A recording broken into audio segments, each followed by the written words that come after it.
जय श्री राम सभी को। नमस्कार दोस्तों, आज मैं आपके लिए लेकर आई हूँ पवित्र सुंदरकांड का पाठ। कहा जाता है कि सच्चे मन से सुंदरकांड सुनने और पढ़ने से जीवन के सारे दुख, डर और बाधाएं दूर हो जाती हैं। इसी पाठ में भक्ति है, विश्वास है और प्रभु श्री राम व हनुमान जी की असीम कृपा है। आप सभी से निवेदन है कि वीडियो को पूरा देखें। जय श्री राम और जय बजरंगबली जरूर लिखें। अगर वीडियो पसंद आए तो लाइक, शेयर और सब्सक्राइब करना ना भूलें। बोलिए सियावर रामचंद्र की जय श्री राम सभी को। हमने इससे पीछे का कवर कर लिया था, आज हम यहाँ से स्टार्ट करेंगे। सभी लोग जो भी वीडियो को देख रहे हैं प्यारा सा कमेंट करें, जय श्री राम जय बजरंगबली जरूर लिखें। अगर वीडियो अच्छी लगे तो वीडियो को लाइक, चैनल को सब्सक्राइब और वीडियो को शेयर करना ना भूलें। जय श्री राम। मुनि पुलिस निज शिष्य सन कही पठई यह बात, तुरत सोमे प्रभु सन कई पाई सुवक सुरतात। मुनि पुलस्त्य जी ने अपने शिष्य के हाथ यह बात कहला भेजी है कि हे तात, सुंदर अवसर पाकर मैंने तुरंत ही वह बात प्रभु आपसे कह दी। माल्यवंत अति सचिव सयाना, तासु बचन सुनी अति सुख माना। तात अनजु तब नीति विभूषण, सो उर धरऊ जो कहत विभीषण। माल्यवान नाम का एक बहुत ही बुद्धिमान मंत्री था। उसने उन विभीषण के वचन सुनकर बहुत सुख माना और कहा कि हे तात, आपके छोटे भाई नीति विभूषण, नीति को भूषण रूप धारण करने वाले अर्थात नीतिमान है। विभीषण जो कुछ कह रहे हैं उसे हृदय में धारण कर लीजिए। रिपु उतरक सकैत सठ दो, दूरी न करो यहाँ हई को। माल्यवंत ग्रह गयऊ बहोरी, गई विभूषण पुनि कर जोरी। रावण ने कहा कि ये दोनों मूर्ख शत्रु की महिमा बखान रहे हैं, यहाँ कोई है, इन्हें दूर करो न। तब माल्यवान तो घर लौट गया और विभीषण जी हाथ जोड़कर फिर कहने लगे, सुमति कुमति सबके उर रही, नाथ पुराण निगम अस कही। जहाँ सुमति तय संपत्ति नाना, जहाँ सुमति तय विपत्ति निदाना। हे नाथ, पुराण और वेद ऐसा कहते हैं कि सुबुद्धि, अच्छी बुद्धि और कुबुद्धि, खोटी बुद्धि सबके हृदय में रहती है। जहाँ सुबुद्धि है वहाँ नाना प्रकार की संपदाएं, सुख की स्थिति रहती है, और जहाँ कुबुद्धि है वहाँ परिणाम में विपत्ति, दुख रहती है। तब उर कमति बसी विपरीता, हित अनहित मानहु रिपु प्रीता। काल राति निशिचर कुल केरी, ते ही सीता पर प्रीति घनेरी। आपके हृदय में उल्टी बुद्धि आ बसी है, इसी से आप हित को अहित और शत्रु को मित्र मान रहे हैं। जो राक्षस कुल के लिए काल रात्रि के समान है, उन सीता पर आपकी बड़ी प्रीति है। तात चरण गही मांगू, राखहु मोर दुलार। सीता देहु राम कहू, अहित न होई तुमार। कि हे तात, मैं चरण पकड़कर आपसे भीख मांगता हूँ, विनती करता हूँ कि आप मेरा दुलार रखिए। मुझ बालक के आग्रह को कृपया पूर्वक स्वीकार कीजिए। स्नेह पूर्वक श्री राम जी को सीता जी दे दीजिए, जिसमें आपका अहित न हो। बुद्ध पुराण श्रुति समंत बानी, कही विभीषण नीति बखानी। सुनत दसानन उठा रिसाई, खल तो ही निकट मृत्यु अब आई।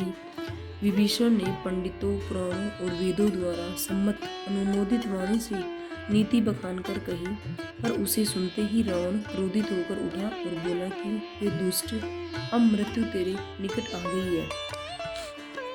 जियसि सदा सठ मोर जियावा, रिपु कर पुछ मुड तो ही भावा।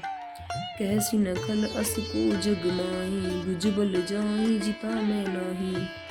अरे मूर्ख, तू जीता तो है, सदा मेरा जिलाया हुआ, अर्थात मेरे ही अन्न से पल रहा है। पर हे मूढ़, पक्ष तुझे शत्रु का ही अच्छा लगता है। अरे दुष्ट, बता न, जगत में ऐसा कौन है जिसे मैंने अपनी भुजाओं के बल से जीता नहीं। मम पुरे बसी तपसी न पर प्रीति, सठ मिलु जाई तिनी कौनीति। अस कई कीनसी चरण प्रहारा, अनुज गए पद बारंबारा। मेरे नगर में रहकर प्रेम करता है तपस्वियों पर मूरख, उन्हीं से जा मिला और उन्हीं को नीति बता। ऐसा कहकर रावण ने उन्हें लात मारी, परंतु छोटे भाई विभीषण ने मारने पर भी बार बार उसके चरण ही पकड़े।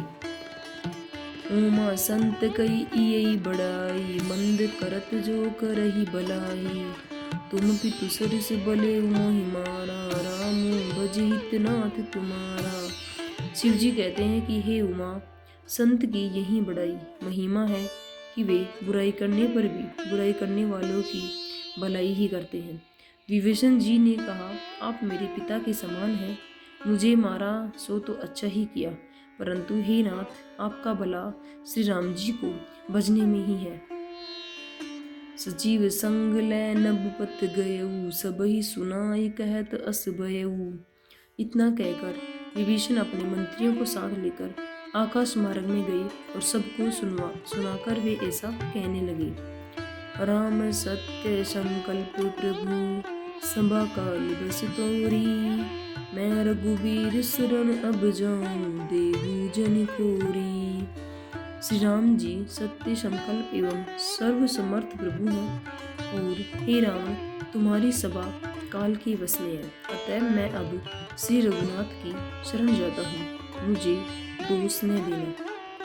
अस कई चला विभीषण जब ही, आयुहीन भय सब तब ही। साधु अवज्ञा तुरत भवानी, कर कल्याण अखिल है हानि।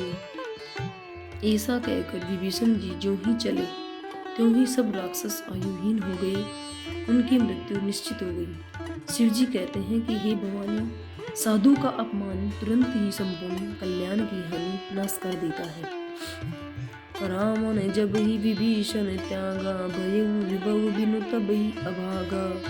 चले हर सिर गुनायक पाही, करत मनोरथ बहु मन माही। रावण ने जिस क्षण विभीषण को त्यागा, उसी क्षण वह अभागा वैभव ऐश्वर्य से हीन हो गया। विभीषण जी हर्षित होकर मन में अनेकों मनोरथ करते हुए श्री रघुनाथ जी के पास चले गए। देखी हयउ जाई चरण जल जाता, अरुण मृदुल सेवक सुखदाता। जे पद परसि तरी ऋषि नारी, दंडक कानन पावनकारी। वे सोचते जाते थे कि मैं जाकर भगवान के कोमल और लाल रंग से सुंदर चरण कमलों के दर्शन करूंगा, जो सेवकों को सुख देने वाले हैं, जिन चरणों का स्पर्श पाकर ऋषि पत्नी अहिल्या तैर गई और जो दंड कवन को पवित्र करने वाली है। जे पद जनक सुता उर लाए, कपट कुरंग संग धर आए। हर उर सर सरोज पद जेई, अहोभाग्य मन देखऊ तेहि। जिन चरणों को जानकी जी ने हृदय में धारण कर रखा है, जो कपट मरक के साथ पृथ्वी पर उसे पकड़ने को दौड़े थे, और जो चरण कमल साक्षात शिव जी के हृदय रूपी सरोवर में विराजते हैं, मेरा अहोभाग्य है कि उन्हीं को आज मैं देखूंगा। जिन्हें पायन के पादुक निभरु तू, रही मन लाई। ते पद आजू बिलो कहियूं, नैन नहीं अब जाई। जिन चरणों की पादुकाओं में भरत जी ने अपना मन लगा रखा है, आहा, आज मैं उन्हीं चरणों को अभी जाकर इन नेत्रों से देखूंगा। एहि विधि करत सह प्रेम विचारा, आयु सपद सिंधु एहि पारा। कपिन विभीषण आवत देखा, जाना कौरि पुदूत विशेषा। इस प्रकार प्रेम सहित विचार करते हुए वे शीघ्र ही समुद्र के इस पार, जिधर श्री रामचंद्र की सेना थी, आ गए। वानरों ने विभीषण को आते देखा तो उन्होंने जाना कि शत्रु का कोई खास दूत है। आज के लिए इतना ही काफी। अब हम यहाँ से पढ़ेंगे अगले पाठ में। जय श्री राम सभी को।